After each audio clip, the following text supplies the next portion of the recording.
Hoje é dia de falar de Passat Village aqui na garagem, uma versão que ainda não falamos, apesar de mais de 30 matérias sobre essa grande paixão que eu tenho aqui da Volkswagen no Brasil. Chegou ao mercado em 73 e na década de 80 ocorreram mudanças, facelift e outras coisas mais. Vou contar um pouquinho dessa história a partir de agora.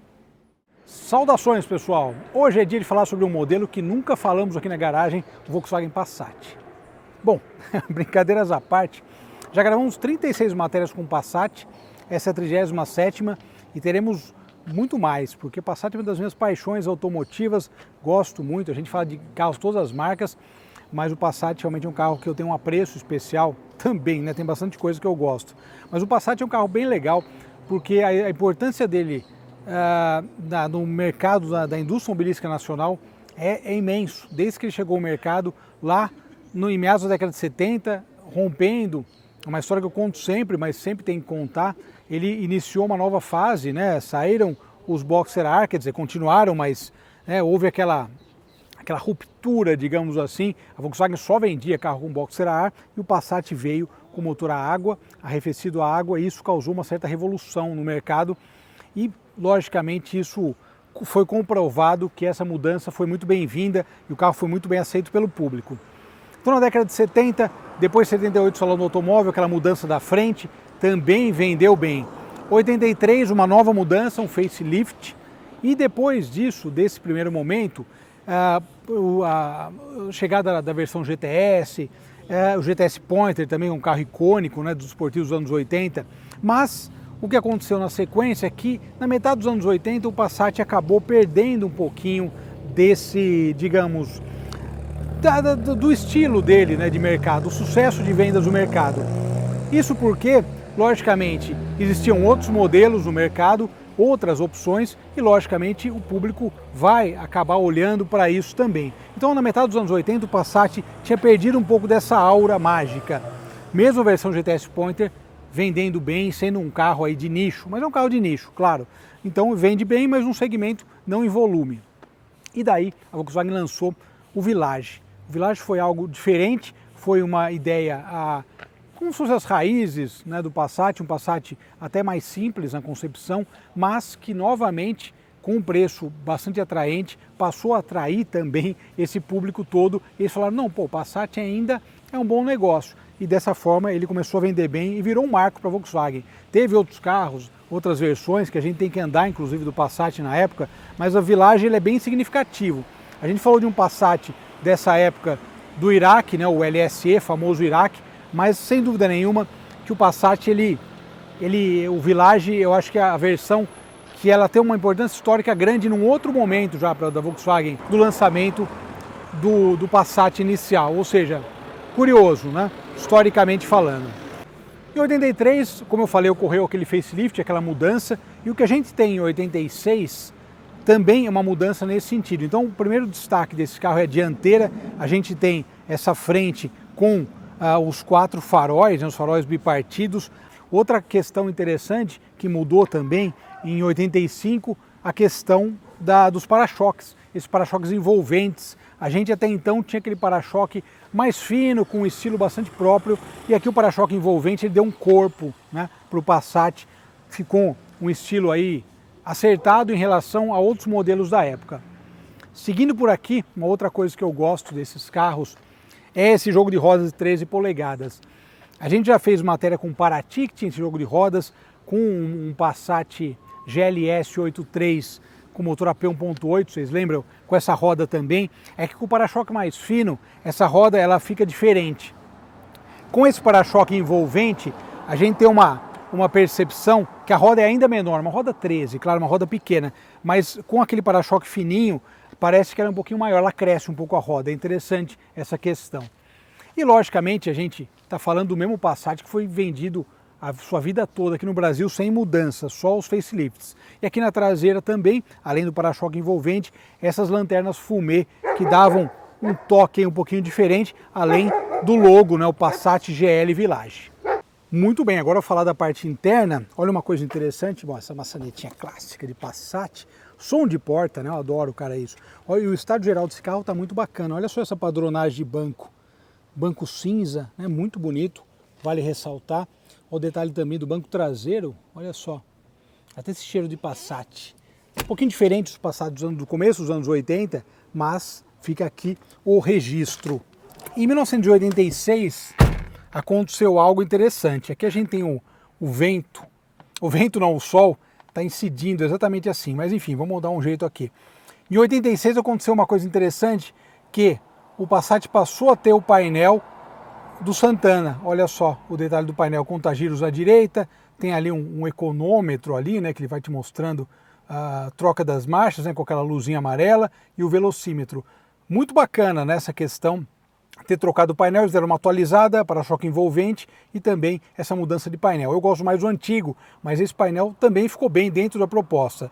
E a ideia dessa versão GL também é ser um carro simples. Olha o detalhe aqui do volante. E aqui, ó, basicamente a gente tem a ventilação forçada, né, mas não temos rádio, por exemplo. Olha só. Console, mas não tem rádio. Curioso, né? E o câmbio de 5 velocidades. Eu falo sobre o desempenho desse carro que, meus amigos, acabou surpreendendo muito a imprensa especializada. O desempenho desse carro na época, naqueles testes iniciais, surpreendeu muito em relação até a versão 1.8. Mas vamos falar disso depois de falar da mecânica. E aqui fechando, motor de 1,6 litro com 85 cavalos, muito elogiado em todos os modelos que o 1.6 da Volkswagen equipou. Sempre foi muito elogiado pelo desempenho, elasticidade, manutenção baixa, enfim, e confiabilidade. Isso é uma coisa muito importante. O último detalhe aqui desse carro, olha só, essa luzinha, a gente falou do Chevette DL91 recentemente, e olha que legal essa luzinha. Preocupações da indústria nos anos 80, mesmo num carro relativamente simples.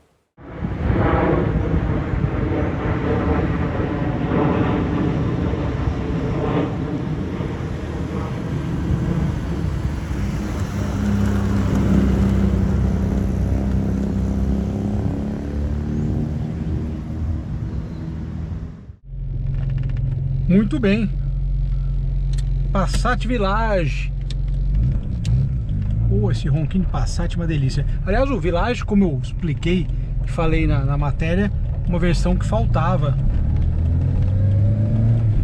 E esse é álcool ainda, ou seja, tem aquele cheirinho característico que a gente gosta, né?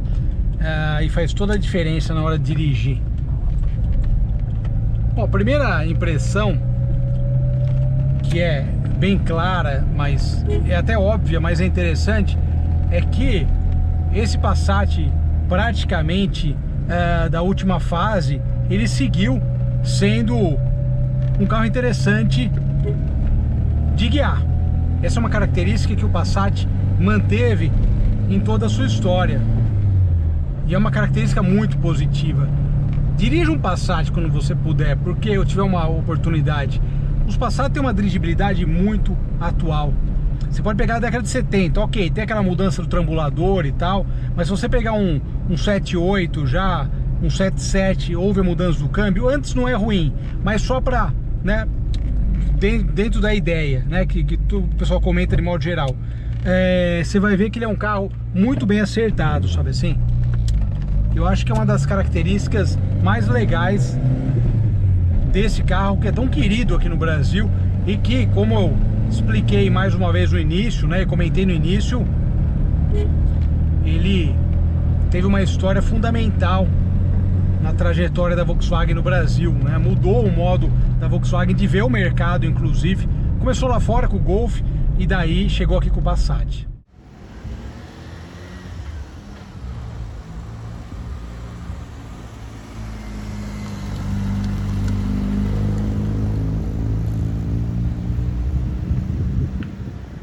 Curioso porque quando a gente pega historicamente o modelo, tem uma diferença, né? A partir de 86, quando ele começou a usar 85, né? Começou a usar esse painel do Santana. É engraçado como, enfim, eu gosto até dos anteriores por conta disso. Eu acho legais esses também. E nessa linha a gente já falou do LSE, que é um dos Passats mais interessantes historicamente falando, por conta daquela questão da exportação, de serem Passats completos também, né?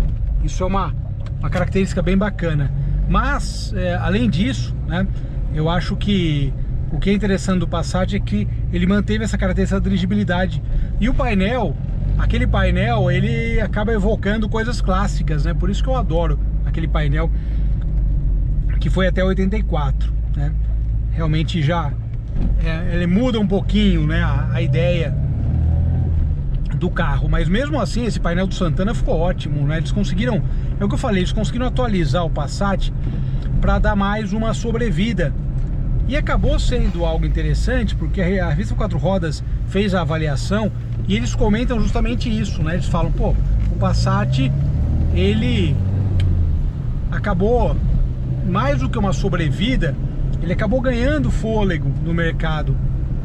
E realmente, é interessante notar, exatamente, né, com o lançamento da versão Village. E tem Passats legais que falta a gente andar ainda, por exemplo, Plus, né, o Passat Plus, a versão dele é muito legal, com as calotinhas, faixinha vermelha e tal. E claro, além de outras versões que a gente vai andar de novo, que sempre acontece aqui, porque eu adoro Passat, né? Então, aparecendo algum aí, a gente vai falar. Mas o que é bacana é que essa última fase do Passat, ela também foi marcada pelas características que acabaram norteando o modelo aqui no mercado nacional, ou seja, excelente dirigibilidade, um acabamento honesto, não é nada de outro mundo, mas é um acabamento honesto. São características até originais, né, da ideia do carro alemão. E isso eu acho muito legal, cara, muito legal mesmo. Você vê 1.6, uma característica que foi elogiada pela Quatro Rodas, ele chegou na melhor média a 169 km por hora e a 166 de máxima considerada, ou seja, o desempenho foi muito atual para aquele momento, meus amigos. 166 e mais ainda 169 e 86, meu, é um negócio para comentar, porque realmente ele é um diferencial e era uma coisa realmente que, né, se pegar um Passat sem nenhuma pretensão esportiva e que tinha um desempenho legal, né? Ou seja, bacana, bacana. Esse som de Passat, cheirinho de álcool, oh, delícia. Enfim, em breve voltamos com mais Passats. Não, mas além de falar de Ferrari, Porsche e várias outras coisas legais, a gente fala de Passat também. Vou dar mais uma voltinha e, logicamente, a gente se vê na próxima matéria. Obrigado pela audiência a todos. Até mais. Tchau, tchau.